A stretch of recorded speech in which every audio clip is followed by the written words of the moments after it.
E é claro, a gente já inicia a edição de hoje trazendo as informações sobre o caso. Eu vou ao vivo para o local dessa tragédia, onde está o repórter Lucas Conrado. Lucas, eu quero saber se a Defesa Civil está por aí, como é que está a condição do local nesse momento. Boa tarde para você. Muito boa tarde para você, Natália, para quem nos acompanha também no Amazonas Record. A Defesa Civil já esteve mais cedo por aqui, nesse momento não está. A gente consegue ver que o cenário está muito parecido com aquilo que a gente viu ontem, inclusive. Olha só, olha como é que está aqui a situação. A gente consegue perceber, quero que o Floriano venha comigo e mostre aqui, ó. Aqui era a entrada da casa, da onde a moradora junto com a sua família estava. Olha só, ficou praticamente tudo destruído, não sobrou nada.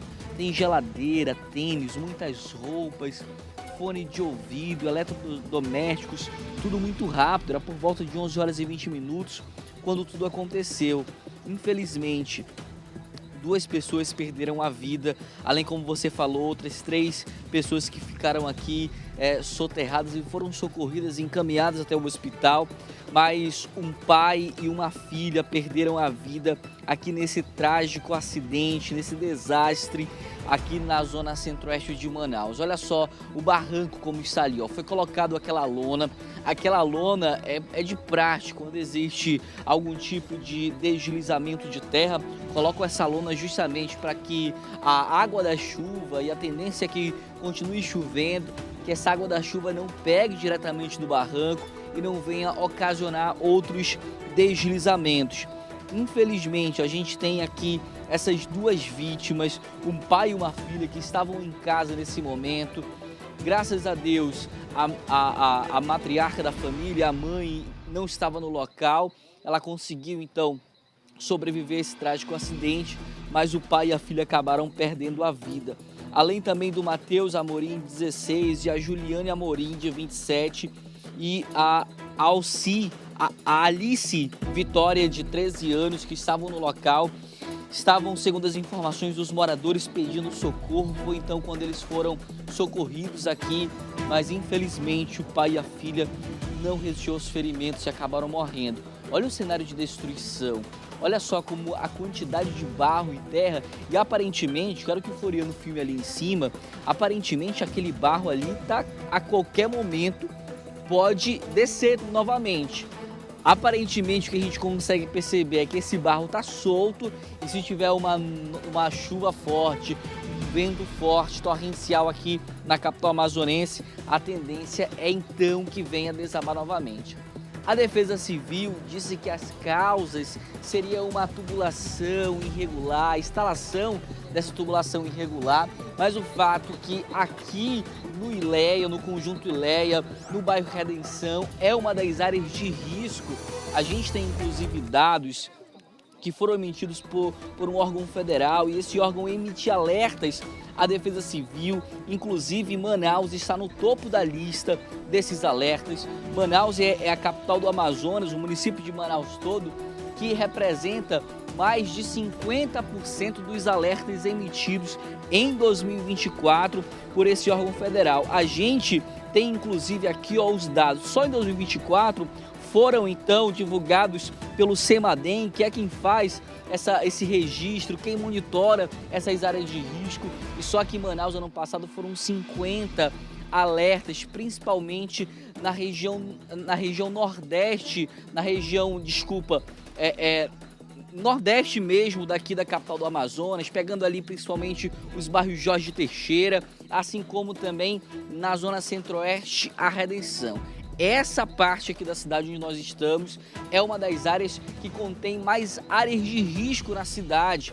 Inclusive, esses dados são expressos e foram emitidos até a Defesa Civil do município, ou seja, a capital do estado do Amazonas, as autoridades, a Defesa Civil sabem que essas áreas são áreas de risco e sabem há muito tempo, mas infelizmente nada foi feito. A gente conversou inclusive com um especialista acerca desse assunto, conversou sobre essa situação de aqui Manaus ter essas áreas de risco.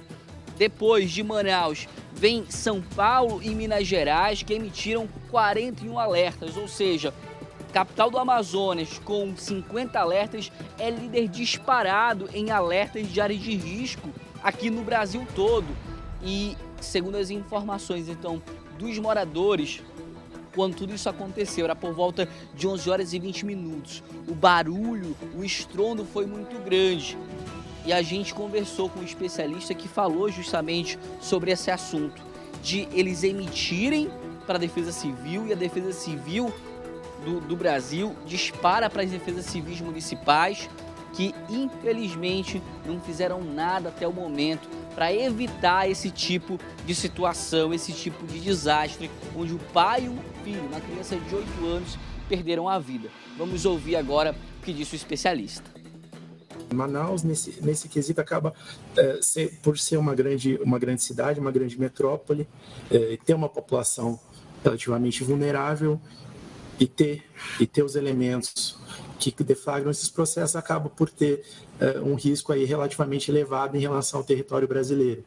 E acaba que a gente tem, então, portanto, também um grande número de alertas pelas chuvas que podem deflagrar esses processos. A gente sabe pelos últimos mapeamentos que a gente tem acesso, por exemplo, que a gente tem uma concentração elevada de áreas de risco no nordeste do município, nas áreas mais a nordeste do município, também alguma concentração aí no bairro da Redenção, tem algumas áreas de risco também, inclusive essa aqui, onde houve ocorrência no fim de semana, né? Mas principalmente, né, nas periferias. Então tá aí, a gente acabou ouvindo toda essa situação, né? E olha só, daqui de cima a gente veio uma área mais alta para a gente mostrar todo o cenário. Olha só, aquilo ali onde a gente consegue ver os escombros, perto dessa árvore, era então onde a casa, a residência ficava, que foi totalmente engolida pelo barro. A gente consegue ver também que tem ali um colchão, destroços de fato, né? Essa casa aqui do lado foi a casa que estava então o jovem, e infelizmente a outra jovem que perde então perna justamente por conta de ficar soterrada. O corpo de bombeiros, a gente tem imagens do momento do resgate dessas pessoas. Inclusive a gente tem uma matéria completa do nosso repórter Ken Paz, que veio no local e mostrou toda essa situação, que veio então para justamente contar os detalhes, e essas pessoas que estavam morando aqui foram pegos de surpresa. Rápido, tudo aconteceu muito rápido.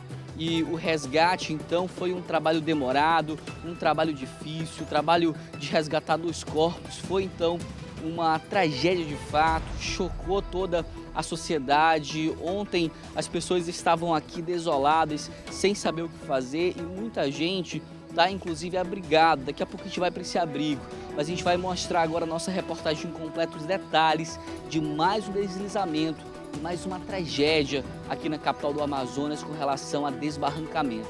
Vamos ver agora a matéria completa do nosso repórter aqui.